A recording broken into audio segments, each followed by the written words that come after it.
എല്ലാവർക്കും സലു കിച്ചണിലേക്ക് സ്വാഗതം.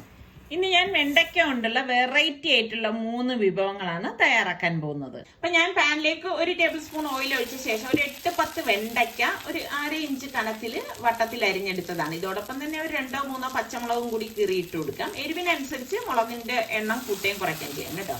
എന്നിട്ട് നമുക്കിതൊന്ന് വഴറ്റി കൊടുക്കണം. ശരിക്കും പെട്ടെന്ന് ഉണ്ടാക്കിയെടുക്കാൻ പറ്റുന്ന വെജിറ്റബിളിൽ ഒന്നാണ് വെണ്ടയ്ക്ക എന്ന് പറയുന്നത്. എന്നിട്ട് നമുക്ക് പാകത്തിനുള്ള ഉപ്പും കൂടി ഈ സമയം ചേർത്തിട്ട് ഒന്ന് വഴറ്റി കൊടുക്കാം. ആ വെണ്ടയ്ക്കയുടെ ആ ഒരു മിഴുമിഴുപ്പ് പോകത്തക്ക രീതിയിൽ ഒന്ന് വഴറ്റി കൊടുത്താൽ മതി. മീഡിയം ഫ്ലെയിമിൽ വെച്ച് വഴറ്റി എടുക്കുമ്പോഴേക്ക് പെട്ടെന്ന് തന്നെ ആ മിഴുമിഴുക്ക് പോവുകയും ചെയ്യും. വെണ്ടയ്ക്കയുടെ കളർ നഷ്ടപ്പെടത്തുമില്ല. അത് പ്രത്യേകം ശ്രദ്ധിച്ചേക്കണം. ഞാൻ എപ്പോഴും വെണ്ടയ്ക്ക കറികൾ ഉണ്ടാക്കുമ്പോഴേക്കും ഞാൻ പറയുന്നതാണ്, അത് കറുത്ത് പോകാതിരിക്കാൻ പ്രത്യേകം ശ്രദ്ധിച്ചേക്കണം കേട്ടോ. എന്നാൽ വെണ്ടയ്ക്ക വെന്ത് കിട്ടുകയും വേണം. അപ്പൊ അത് ഞാനൊരു പ്ലേറ്റിലേക്ക് ഇതാ മാറ്റി എടുത്ത് വെച്ചിട്ടുണ്ട്. അപ്പൊ ഇതേ പാൻ തന്നെയാണ് ഞാൻ ഇപ്പോൾ എടുത്തിരിക്കുന്നത്. ഇതിലേക്ക് വീണ്ടും ഞാൻ 2 ടേബിൾ സ്പൂൺ ഓയിൽ ഒഴിച്ചെടുത്ത ശേഷം കടുകിട്ട് പൊട്ടിച്ചു കൊടുക്കാണ്. പിന്നെ 1/4 ടീസ്പൂൺ ചെറിയ ജീരകവും വറ്റൽമുളകും കൂടി ഇട്ട് കൊടുക്കാം. ഇതിന് ശേഷം ഞാനിവിടെ ഒരു 3-4 വെളുത്തുള്ളി അല്ലി ഒന്ന് ചതച്ചെടുത്തത് കൂടി ഇട്ട ശേഷം അതൊന്ന് മൂപ്പിച്ചു കൊടുക്കാണ്. അത് ഒന്ന് മൂത്ത് വരണം കേട്ടോ. ഒന്ന് ചതച്ചെടുത്താൽ മതി. അരിഞ്ഞെടുക്കുന്നതിനേക്കാളും നല്ലത് ചതച്ചെടുക്കുന്നതാണ് കേട്ടോ. എന്നിട്ട് ഞാൻ ഒരു സവാള ചെറുതാണേ അരിഞ്ഞെടുത്തതും കൂടി ഇതിലേക്ക് ഇട്ടിട്ട് ഒന്ന് വഴറ്റി കൊടുക്കുകയാണ്. സവാള ഇതുപോലെ ചെറുതായിട്ടൊന്ന് അരിഞ്ഞെടുത്താൽ മതി. ഇതൊന്ന് വഴണ്ടി വന്ന ശേഷം ഞാൻ ഇതിലേക്ക് ഒരു 2 കറിവേപ്പിലയും കൂടി ഇട്ട് കൊടുക്കാണ് കേട്ടോ. അപ്പൊ കറിവേപ്പില ഇടുമ്പോൾ തന്നെ നല്ല ഒരു മണം വരികയാണ്. പിന്നെ ഞാൻ ഇതിലേക്ക് യൂസ് ചെയ്തത് വെളിച്ചെണ്ണയാണ് കേട്ടോ. അത് ഞാൻ പറയാൻ വിട്ടുപോയി. വെളിച്ചെണ്ണയിൽ നമ്മൾ ഈ കറി ഉണ്ടാക്കുമ്പോഴാണ് ടേസ്റ്റ് കൂടുന്നത്. ഇതിലേക്ക് നമുക്ക് 1 ടീസ്പൂൺ മഞ്ഞൾപ്പൊടിയും 1 ടേബിൾ സ്പൂൺ കാശ്മീരി ചില്ലി പൗഡറും 2 ടേബിൾ സ്പൂൺ സാമ്പാർ പൊടിയും 2 ടേബിൾ സ്പൂൺ കടലമാവും കൂടിയാണ് ഞാൻ ചേർത്ത് കൊടുത്തിരിക്കുന്നത്. എന്നിട്ട് നമുക്കിതൊന്ന് വഴറ്റി കൊടുക്കാം. അപ്പൊ ഫ്ലെയിം ഒന്ന് കുറച്ച് വെച്ച ശേഷമാണ് ഞാനിത് വഴറ്റിയെടുക്കണത്. അല്ലെങ്കിൽ ഇതെന്താന്ന് വെച്ചാൽ കരിഞ്ഞു പോകാനും അടുക്കി പിടിക്കാനുള്ള സാധ്യത കൂടുതലാണ്. പിന്നെ ഞാനിവിടെ 2 തക്കാളി, ചെറിയ 2 തക്കാളിയാണ് എടുത്തത്. വലിയ തക്കാളിയാണെങ്കിൽ 1 എടുത്താൽ മതി കേട്ടോ. തക്കാളിയുടെ അളവ് കൂടേണ്ട ആവശ്യമില്ല. എന്നിട്ട് നമുക്ക് ഇതുപോലെ ഒന്ന് വഴറ്റി കൊടുക്കണം. അപ്പൊ ഈ മസാലയും തക്കാളിയും എല്ലാം ഒന്ന് വഴണ്ടി വരത്തക്ക രീതിയിൽ നമ്മൾ ഇളക്കി കൊടുത്ത ശേഷം ഞാൻ ഇതിലേക്ക് 2 ടേബിൾ സ്പൂൺ കട്ടിയുള്ള തൈരാണ് എടുത്തിരിക്കുന്നത്. തൈരും കൂടി ചേർത്ത് നമുക്കൊന്ന് ഇളക്കി കൊടുക്കാം. അപ്പൊ ഈ സമയം ഞാൻ ഫ്ലെയിം ഒന്ന് കുറച്ച് വെച്ചിട്ടുണ്ടായിരുന്നു. എന്നിട്ടാണ് ആ തൈരിട്ടിട്ട് നമ്മൾ ഇതൊന്ന് ഇളക്കി മിക്സ് ചെയ്തെടുക്കുന്നത്. അപ്പൊ കൈ എടുക്കാതെ ഒന്ന് ഇളക്കി മിക്സ് ചെയ്ത് കൊടുക്കണം. അപ്പൊ ഇത് പിരിഞ്ഞു പോവുക ഒന്നും ചെയ്യത്തില്ല. പിന്നെ ഇതിലേക്ക് തിളച്ച വെള്ളമാണ് ഒഴിച്ചു കൊടുക്കുന്നത് കേട്ടോ. ഫ്ലെയിം ഞാൻ മെല്ലെ ഒന്ന് കൂട്ടി കൊടുത്ത ശേഷം തിളച്ച വെള്ളം കുറേശ്ശെ നമ്മൾ ഇതിലേക്ക് ഒഴിച്ചു കൊടുക്കണം. അപ്പൊ നമുക്ക് എത്രയാണോ ഗ്രേവി ആവശ്യം അതിനനുസരിച്ച് വെള്ളം ചേർത്ത് കൊടുത്താൽ മതി കേട്ടോ. ശരിക്ക് ഒരു മോര് കറിക്കൊക്കെ നമ്മൾ എടുക്കുന്ന ആ ഒരു പരുവത്തിന് എടുത്താൽ മതി. ഒരുപാട് അങ്ങ് ലൂസായി പോകണ്ട, രസം കണക്ക് ലൂസായി പോകണ്ട കേട്ടോ. അങ്ങനെ ചെയ്ത് കഴിഞ്ഞാൽ അത്ര നമുക്ക് ചോറിലേക്കൊക്കെ ഒഴിക്കുമ്പം അത്ര ഒരു ഇത് കിട്ടത്തില്ല. പിന്നെ നമുക്ക് പാകത്തിനുള്ള ഉപ്പും കൂടി ഇട്ടിട്ട് ഇതുപോലെ ഒന്ന് ഇളക്കി കൊടുക്കണം. അപ്പൊ ഈ സമയം നിങ്ങൾ നോക്കണം ഇതിലേക്ക് പാകത്തിനുള്ള ഉപ്പൊക്കെ ഉണ്ടോ എന്നുള്ളത് കേട്ടോ. അപ്പൊ ഇതുപോലെ തിള വരണം. തിള വരുന്ന ടൈമിൽ നമ്മൾ ഈ വറുത്ത് മാറ്റി വെച്ചിരിക്കുന്ന വെണ്ടയ്ക്കയില്ലേ അത് നമുക്ക് ഇതിലേക്ക് ഇട്ട് കൊടുക്കാം. അപ്പൊ ഇത് നമുക്ക് ഈ ഒരു കറിയും ചപ്പാത്തിയുടെ കൂടെയും അല്ലെങ്കിൽ നമുക്ക് അപ്പത്തിന്റെ കൂടെയും ഒക്കെ കഴിക്കാൻ പറ്റിയ കറി തന്നെയാണ് കേട്ടോ. അപ്പൊ നല്ല ടേസ്റ്റ് ആയിട്ടുള്ള ഒരു കറിയാണ്. അപ്പൊ നിങ്ങൾ എത്ര പേര് ഈ ഒരു രീതിയിൽ കറി ഉണ്ടാക്കാറുണ്ട്? ചിലരൊക്കെ ഉണ്ടാക്കുമായിരിക്കും അല്ലേ? ഉണ്ടാക്കുന്നവരൊന്ന് പറയും കേട്ടോ.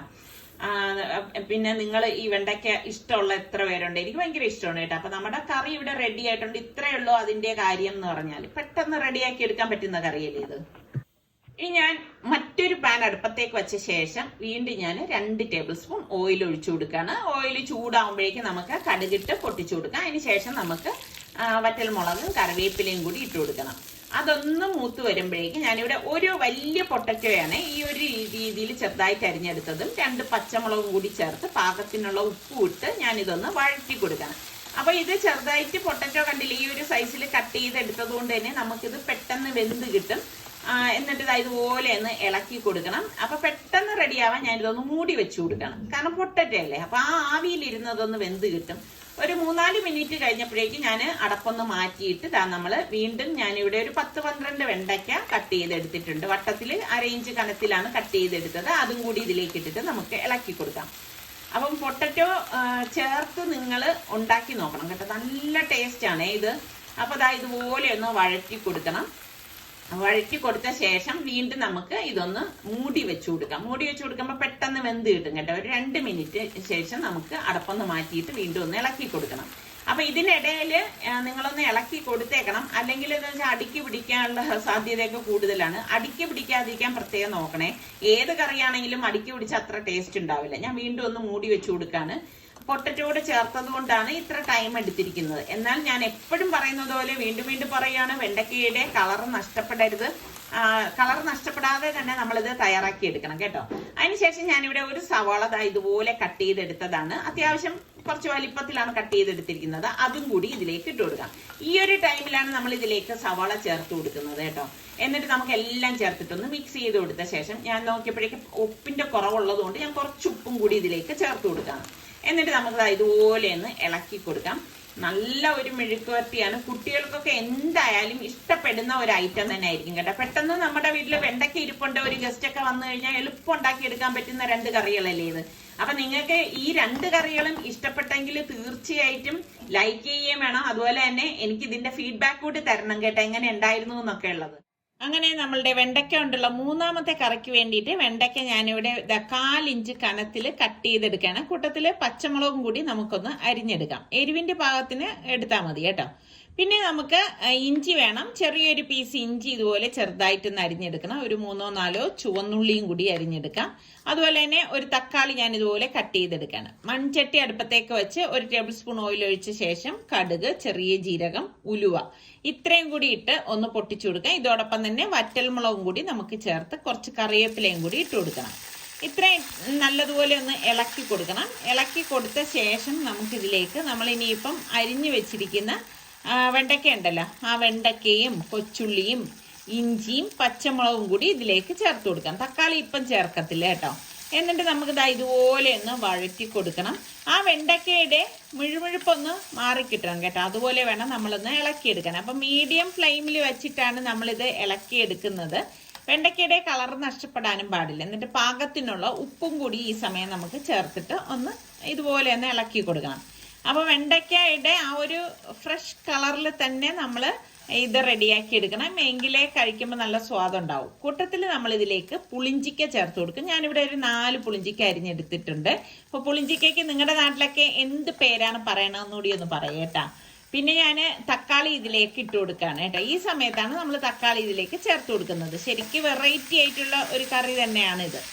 അപ്പോൾ എല്ലാം കൂടി ചേർത്തിട്ട് നമുക്ക് ഇതുപോലെ ഒന്ന് വഴറ്റി കൊടുക്കണം. അപ്പോൾ പുളിഞ്ചിക്കയും തക്കാളിയൊക്കെ പെട്ടെന്ന് വഴണ്ടി കിട്ടുമല്ലോ. അതിനുശേഷം നമുക്ക് ഇതിലേക്ക് 1 ടീസ്പൂൺ മഞ്ഞൾപ്പൊടി, 1 ടീസ്പൂൺ ഉലുവാപ്പൊടി, 1 ടീസ്പൂൺ ചെറിയ ജീരകത്തിന്റെ പൊടി ഇത്രയും കൂടി ഇട്ടിട്ട് ഇതുപോലെ ഒന്ന് ഇളക്കി കൊടുക്കാം. അപ്പോൾ വെണ്ടയ്ക്കയുടെ ആ ഒരു മെഴുമെഴുക്കൊക്കെ ഇപ്പം മാറിക്കിട്ടിട്ടുണ്ട്. ഇപ്പം ഇവിടെ ഞാൻ തൈര് നല്ലതുപോലെ ഉടച്ചെടുത്തിട്ടുണ്ട്. ഗ്യാസ് ഓഫ് ചെയ്ത ശേഷം നമുക്ക് തൈര് ഇതിലേക്ക് ഒഴിച്ചിട്ട് നല്ലതുപോലെ ഇളക്കി മിക്സ് ചെയ്ത് കൊടുക്കാം. അപ്പം വെറൈറ്റി ആയിട്ടുള്ള ഒരു അടിപൊളി വെണ്ടയ്ക്ക മോരുകറിയാണ് നമ്മളിവിടെ ഇന്നിപ്പോൾ തയ്യാറാക്കിയത്. അപ്പം ഇന്ന് ഞാൻ ഉണ്ടാക്കിയതിൽ ഏത് കറിയാണ് നിങ്ങൾക്ക് ഇഷ്ടപ്പെട്ടതെന്ന് കൂടി പറയണം കേട്ടോ. അപ്പം നിങ്ങൾ എല്ലാവരും ഇതൊന്ന് ട്രൈ ചെയ്ത് നോക്കിയേക്കണേ. ഉറപ്പായിട്ടും ഇഷ്ടപ്പെടും കേട്ടോ. പിന്നെ നമ്മുടെ സുൽത്താൻ പോയപ്പോഴേക്ക് നമ്മുടെ റിച്ചുവിന് കൊടുക്കാൻ വേണ്ടി അച്ചാറൊക്കെ കൊണ്ടുവരുന്നില്ല. അപ്പോഴേക്ക് സൽമാൻ ഒരു ഗിഫ്റ്റും കൊടുത്ത് വിട്ടിട്ടുണ്ട്. അത് ഞാൻ പറയാൻ മറന്നുപോയില്ല. നമ്മുടെ റിച്ചുവിൻ്റെ ബർത്ത്ഡേനെ ജൂലൈ 24-ന്. അപ്പോൾ സൽമാൻ ഇങ്ങനെ ഗിഫ്റ്റ് വാങ്ങി കൊടുത്തിട്ടുണ്ടായിരുന്നു. അപ്പോൾ സുൽത്താൻ പറഞ്ഞ് ഞാൻ ചെന്നോടനൊന്നും എന്തായാലും റിച്ചുവിൻ്റെ അടുത്തേക്ക് പോകത്തില്ല. കാരണം റിച്ചുവിൻ്റെ ബർത്ത്ഡേക്ക് സുൽത്താൻ ഒരു ഗിഫ്റ്റ് വാങ്ങിയിട്ട് അതും കൂട്ടി രണ്ടും കൂടി ഒരുമിച്ചേ ഈ സാധനങ്ങളുമായിട്ട് കൊണ്ടുപോകത്തുള്ളൂ എന്ന് പറഞ്ഞു. കാരണം സുൽത്താനെ കുറച്ച് ദൂരത്തിലാണ് റിച്ചു താമസിക്കുന്നത്. അപ്പൊ അവന് ചെന്നടൻ വർക്കും ഉണ്ട്. അപ്പൊ ഈ കാലയളവ് എന്തായാലും പിടിക്കും എന്ന് പറഞ്ഞു. അപ്പം ഞാൻ പറഞ്ഞു എന്തായാലും നീ അത് ചീത്താവാതെ എളുപ്പം കൊണ്ട് കൊടുക്കണേ മോനെ എന്ന് പറഞ്ഞു. അപ്പം പറഞ്ഞു അത് എന്തായാലും ഞാൻ കൊണ്ടുപോയി കൊടുക്കാന്ന് പറഞ്ഞു. അപ്പം എനിക്ക് അറിയത്തില്ല അവര് പോയോ ഇല്ലയോ എന്നുള്ള കാര്യമൊന്നും എൻ്റെ അടുത്ത് ഇതുവരെ പറഞ്ഞിട്ടില്ല കേട്ടോ. അപ്പം ഞാൻ പറഞ്ഞു എന്തായാലും മോനെ പോവാണെങ്കിൽ നീ ഒന്ന് വീഡിയോ എടുത്തേക്കണേന്ന് പറഞ്ഞു. സത്യം പറഞ്ഞ വീഡിയോയുടെ കാര്യം പറഞ്ഞാൽ തന്നെ സുൽത്താന് ദേഷ്യമാണേ. നോക്കട്ടെ എന്നൊക്കെ പറഞ്ഞാണ് പോയിരിക്കണത്. സുൽത്താക്ക് എത്തി. സാന്റാക്ലോസ് നാട്ടിൽ നിന്ന് എത്തിയ എന്താ കണ്ടാ? Oh my god. വെയിറ്റഡ് മീനച്ചാറില്ലേ? മീനച്ചാറും പിന്നെ മാങ്ങ അച്ചാറും രണ്ടും ഒരുമിച്ചാറും രണ്ട് വേറെ സെപ്പറേറ്റ് ബോട്ടിൽ. ഓക്കെ ഓഫീസിൽ കൊടുക്കാൻ വേണ്ടി വാങ്ങാൻ പറഞ്ഞില്ലേ? Oh my god. നോക്കട്ടെ. ഓക്കെ പിന്നെ advance Oh. happy birthday. എന്റെ വക അഡ്വാൻസ് ഹാപ്പി ബർത്ത്ഡേ. എനിക്ക് വയ്യ. ഇപ്പൊ അൺബോക്സ് ചെയ്യോ? സാധനം ഇഷ്ടമാണ്. ഇപ്പൊ ആണെങ്കിൽ ഓപ്പൺ ചെയ്യോ, ഇപ്പൊ ഓപ്പൺ ചെയ്യോ. സാധനം ആവശ്യമായ സാധനങ്ങൾ തന്നെ. ഇന്നെന്തോ സ്പെഷ്യൽ ഞാൻ വന്ന ഉണ്ടായിരുന്നു. ഞാൻ ചെറുതായിട്ടൊന്ന് ഉറങ്ങിപ്പോയി. വരിക ഇപ്പൊ എടുത്ത് കാണിച്ച ചിക്കൻ ഫ്രൈ. അത് ചിക്കൻ ഫ്രൈ. ഇവിടെ കുറച്ച് ഗ്രീക്ക് യോഗേർട്ടും മാങ്ങയും ഫ്രൂട്ട് സാലഡ് ആയിട്ടല്ല, മാംഗോ ഡെസേർട്ട് പോലെ. പക്ഷെ അത് ഇനി മാങ്ങ ഇനിയും വേണം. ചപ്പാത്തിയും ഇനി മുട്ട ഇതും കൂടി ഉണ്ടാക്കും. മുട്ട റോസ്റ്റ്. ഓക്കെ, സ്പെഷ്യൽ ആയിട്ടുള്ള എളുപ്പമുള്ള.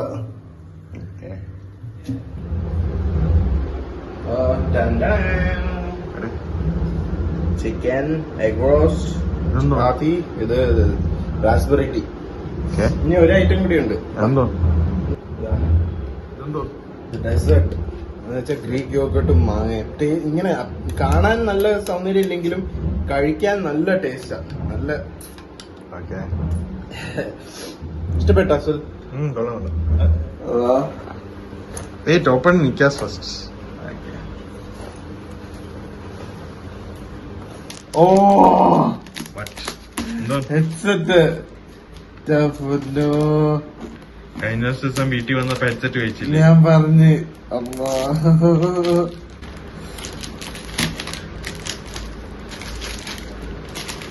Oh my Sure. God.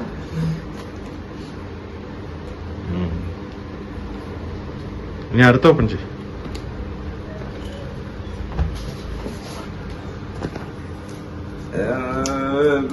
സുത്താക്കിട അല്ലേ? ഇതെന്റെ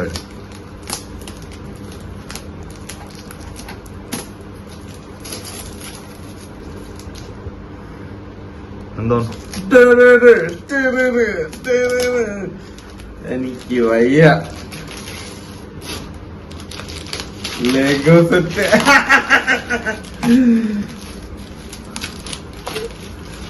ഫ്രണ്ട്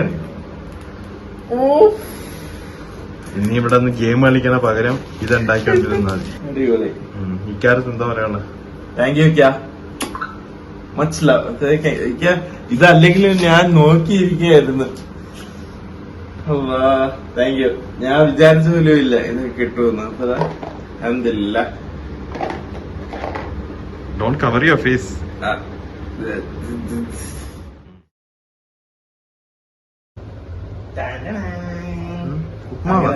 ഉപ്മാവല്ല, ഇത് കുറച്ച് കുഴഞ്ഞു പോയി. ഇതാ ഇത് നെച്ചോറ്, ഇത് ഫ്രൈഡ് റൈസ് നെച്ചോറ്, കുറച്ച് പൗഡർ ഒക്കെ ഇട്ട് സ്പെഷ്യൽ ഇത്. പിന്നെതാ ഇത് തൊന്നിട്ട മീനച്ചാറ്, കൊഞ്ചച്ചാറ്. പിന്നെതാ റൈത്ത. ഇത് സ്പെഷ്യൽ റൈത്തയാണ്, വേറെ ടേസ്റ്റ് ആണ്. അപ്പൊ അത് താങ്ക് യു. യെസ്,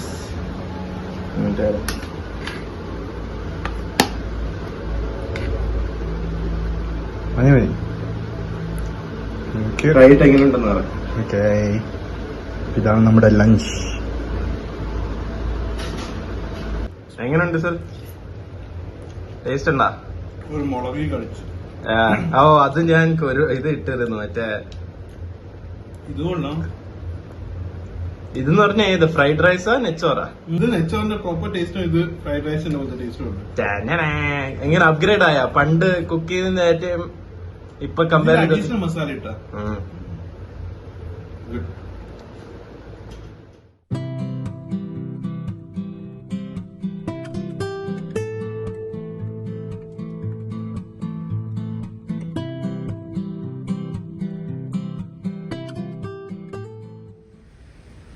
ഇപ്പൊ നമ്മുടെ സനമോളെ ഇങ്ങനെ അടങ്ങിയിരിക്കുന്ന ഒരു പ്രകൃതം അല്ല കേട്ടാ. വിട്ടു കഴിഞ്ഞാൽ അവിടെ കയറുന്നു ഇവിടെ കയറുന്നു. ഒരാളല്ല, രണ്ടുപേരും പോരാ അല്ലേ? ആ ഒരു പ്രായത്തിന്റെ ആ ഒരു ഇതുണ്ടല്ലോ. പിന്നെ നമ്മളുടെ റിസ്വാന്റെ ബർത്ത്ഡേ ആണ് ഈ 24th ഞാൻ പറഞ്ഞിട്ടുണ്ടായിരുന്നില്ലേ. അപ്പൊ സുൽത്താൻ സമയം കിട്ടുന്ന അനുസരിച്ച് പോകത്തുള്ളൂ എന്നൊക്കെ പറഞ്ഞപ്പോ ഞാൻ പറഞ്ഞു, മോനെ പോകുമ്പോഴേക്കൊന്ന് വീഡിയോ എടുത്ത് നമുക്ക് അയച്ചു തരണമെന്ന് പറഞ്ഞപ്പോ പറ്റൂല എന്നൊക്കെ പറഞ്ഞിരുന്നു. പക്ഷെ അവൻ വാക്ക് പാലിച്ചേട്ടാ. വാക്ക് പാലിച്ചെന്ന് വെച്ചാൽ നമ്മള് പറഞ്ഞത് എടുത്ത് അയച്ചു. നമ്മുടെ റിച്ചു അപ്പം സുൽത്താനിക്ക വന്നല്ലേ എന്ന് വെച്ചിട്ട് എന്തൊക്കെ ഉണ്ടാക്കി കൊടുത്ത്, അപ്പൊ ആ ഫുഡ് കഴിച്ചിട്ട് സുൽത്താൻ പറയുന്നുണ്ട് ആ കൊള്ളാം കേട്ടോ എന്ന് പറയുന്നുണ്ട്. അപ്പം എനിക്ക് സുൽത്താൻ അത്രേ ഉള്ളൂ കേട്ടാ. അതിന് ആര് ഫുഡ് കൊടുത്തിട്ട് എങ്ങനെ ഉണ്ടെന്ന് ചോദിച്ചാൽ അവൻ രുചിച്ചിട്ട് അതിലെന്തെങ്കിലും ഉണ്ടെങ്കിൽ അവൻ അപ്പ് പറയും. ഞാൻ എപ്പോഴും വിചാരിക്കും കേട്ടോ, സുൽത്താൻ എങ്ങനെ എത്ര കൃത്യമായിട്ടാണ് ഫുഡ്. ഇപ്പോഴൊന്നല്ല, ചെറുപ്പത്തിലേ അങ്ങനെ തന്നെയാണ്. പണ്ടത്തെ വീഡിയോസ് ഇതൊക്കെ നോക്കിക്കഴിഞ്ഞാൽ നിങ്ങൾക്കൊക്കെ അറിയാൻ പറ്റും. പിന്നെ നമ്മളുടെ വ്യൂവേഴ്സിൽ തന്നെ ഒരുപാട് അന്നു മുതലേ ഉള്ള ആൾക്കാരുള്ളവർ ഉണ്ട് കേട്ടാ. അപ്പൊ അവരൊക്കെ പറയുന്നുണ്ട് അതിശയം തോന്നുന്നുണ്ട് ഇപ്പൊ അവര് ജോലിക്ക് പോകുന്നു, അന്ന് കൊച്ചു മക്കളല്ലായിരുന്നോ. അപ്പൊ അതൊക്കെ ശരിക്കും സന്തോഷം തന്നെയാണ്. പിന്നെ 14 വർഷം അല്ലേ,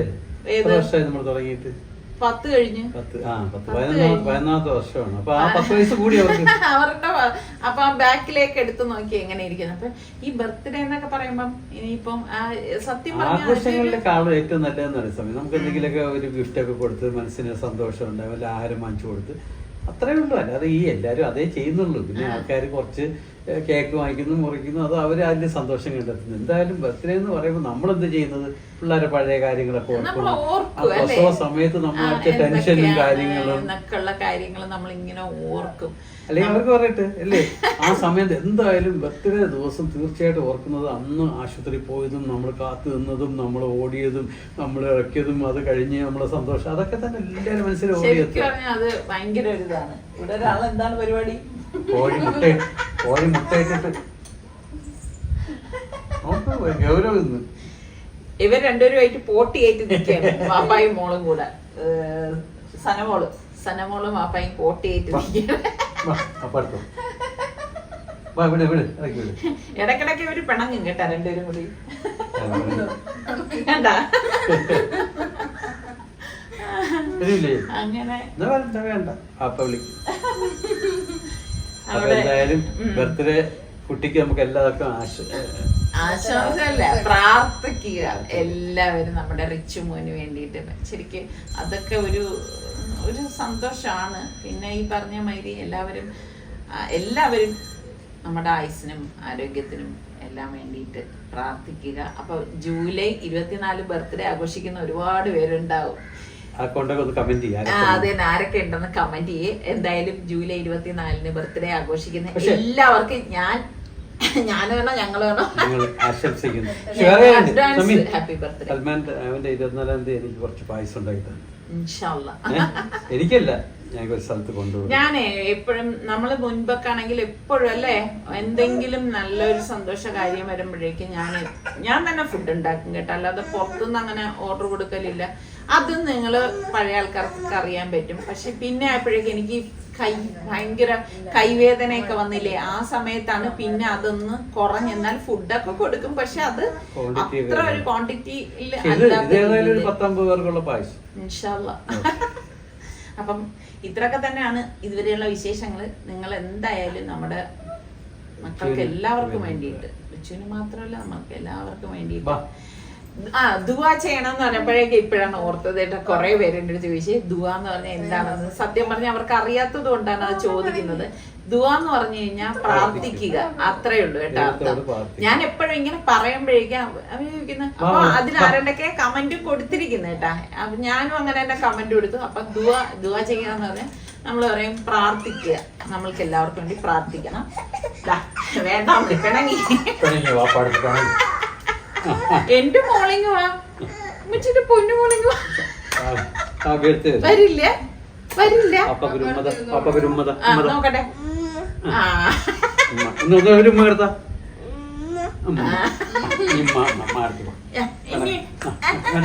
ഞാൻ പോവും ഞാൻ ടാറ്റ പോവും കേട്ടാ. ടാറ്റ പറഞ്ഞ അവിടെ അങ്ങോട്ട് ടാറ്റ പറഞ്ഞ എല്ലാവർക്കും അങ്ങോട്ട് ടാറ്റ പറഞ്ഞ എല്ലാവർക്കും ടാറ്റാ പറഞ്ഞ ഇവിടെ ടാറ്റ പറഞ്ഞ എല്ലാവർക്കും. എല്ലാരും എവിടാന്നാ നോക്കുന്നത്, അവിടെയാണോ?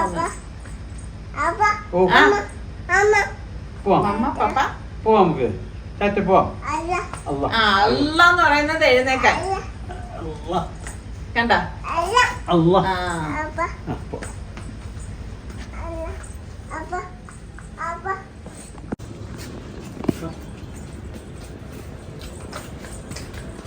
ആ, കുഴപ്പം. കൈ വിട്ടിട്ട് ഓടിക്കും. കൈ വിട്ടിട്ട് ഓടല്ലേ? വാപ്പയുടെ കൂടെ കൈ പിടിക്കുക. നിസ്സാറിക്കടുത്ത് നിന്ന് ഇവിടെ നിന്ന് പോകുമ്പോഴേക്ക് ഭയങ്കര ഡീസന്റ് ആയിട്ടൊക്കെ പോകും കേട്ടാ. വെളിയിൽ ഇറങ്ങി കഴിയുമ്പോ ആ ഡീസൻസി ഒക്കെ അങ്ങ് പോകും.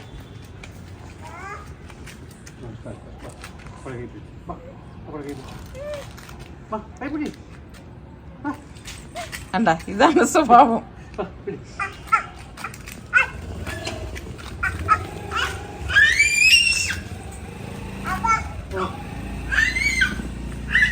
വണ്ടി വരുന്ന.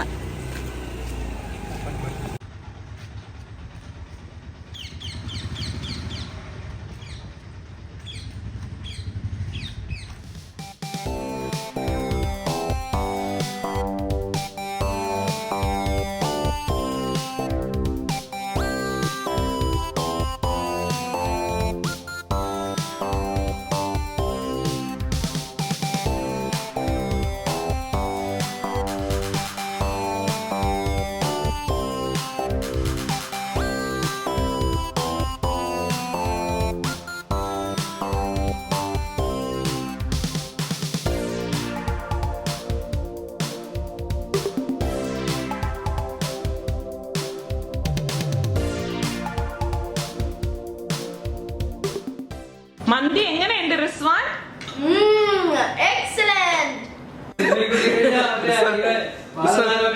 മന്തി എങ്ങനെ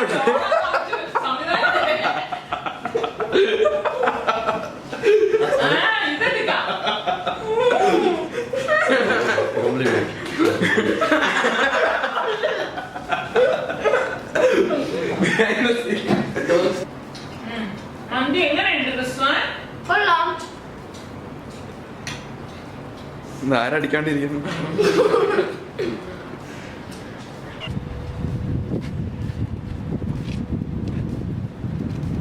Namaste. I find myself to be fortunate for having this opportunity. Oh, this is how easy it is to make a moment script in Unity. അപ്പൊ ഇന്ന് ഞാൻ കാണിക്കാൻ പോകുന്ന ബെസ്റ്റ് സ്ട്രാറ്റജീസ്. കുറുമയെ കുറിച്ച് റിസ്വാൻ എന്ന അഭിപ്രായം പറഞ്ഞ എങ്ങനെയുണ്ട്? ഞാൻ റേറ്റിംഗ് ഇടുകയാണെങ്കിൽ 4/5. 4/3 അല്ലേ? എന്നാലും അടിപൊളി. അപ്പൊ ദാ നമ്മുടെ സ്പെഷ്യൽ ഡിഷ് ഇതാ കെച്ചപ്പ് ഇട്ടിരിക്കുകയാണ്. ടേസ്റ്റ് നോക്കാം. അടുത്ത ചാർലി ചാപ്ലിന്റെ വീഡിയോ വരുന്നതായിരിക്കും. അപ്പൊ നിങ്ങൾ എല്ലാരും സബ്സ്ക്രൈബ് ചെയ്യാത്തവര് സബ്സ്ക്രൈബ് ചെയ്യുക.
ഹായ്, അപ്പൊ ഇന്ന് ഉണ്ടാക്കാൻ പോകുന്ന വളരെ എളുപ്പമായിട്ടുള്ള റെസിപ്പിയാണ്. ലോകത്തിന്റെ ബമ്പരം മാത്തമാറ്റിക്സിലാണ്. ഞാൻ ഡോക്ടർ രാജു. ഞാൻ TTIയിലെ കോളേജ് ഓഫ് എഞ്ചിനീയറിംഗിലെ ഗോൾഡ് മെഡലിസ്റ്റ് ആണ്. അപ്പം ഞാൻ പറഞ്ഞ പോലെ നമ്മൾ കെമിസ്ട്രി എല്ലാം പഠിക്കാം. ഡിസിപ്ലിന്റെ കാര്യത്തിൽ നോ കോംപ്രമൈസ്. ഞാൻ ഇവരുടെ മലയാളം ടീച്ചർ. എന്താ പറയാ, ഇപ്പോഴത്തെ പിള്ളേർക്ക് ഭയങ്കര മിടുക്കന്മാരാ. ഞാൻ സുലൈമാൻ, ഞാനൊരു പാവം മിഡിൽ ബെഞ്ചറാ. ഞാൻ ജോൺസൺ ബേബി, ഞാനാണ് ക്ലാസ് ടോപ്പർ. എന്നിട്ട് സാറന്മാരൊക്കെ ഡൗട്ട് എന്റെ അടുത്താണ് ചോദിക്കണേ. ഞാൻ സാബു, ഫ്രീക്കി സാബു. എന്റെ അടുത്ത് മുട എടുത്ത ഞാൻ ഇടയും. Don't forget to like, subscribe and share. See you on the next video. Bye bye.